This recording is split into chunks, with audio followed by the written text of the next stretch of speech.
वो भी अच्छे अच्छे गाने दिए हैं, व्यू मिलियन पे सब गए हैं। वो भी उन्होंने भी अच्छे एल्बम बनाए हैं। मेरी लड़की को ये अधिकार था ये, लेकिन किसी ने मेरी लड़की को नहीं याद किया। सब अपने अपने दुनिया में मस्त है।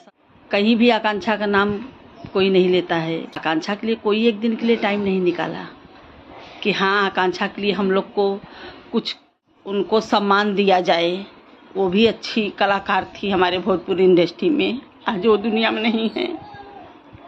मेरी आकांक्षा के लिए तो कोई कुछ नहीं किया। दोस्तों, भोजपुरी कंट्रोवर्शियल सिंगर समर सिंह का एक न्यू एल्बम सॉन्ग रिलीज हुआ है। जी हां, समर सिंह की रिहाई के बाद उनका फर्स्ट सॉन्ग रिलीज हुआ, जिस पर भोजपुरी एक्ट्रेस आकांक्षा दुबे की मां मधु दुबे ने रिएक्ट करते हुए कहा कि आज मेरी बेटी को कोई भी याद नहीं करता। देखा जाए तो मेरी बेटी भोजपुरी इंडस्ट्री को बहुत बड़े बड़े गाने दिए हैं। दोस्तों, समर सिंह के चाहने वाले इस गाने को काफ़ी ज़्यादा एंजॉय कर रहे हैं।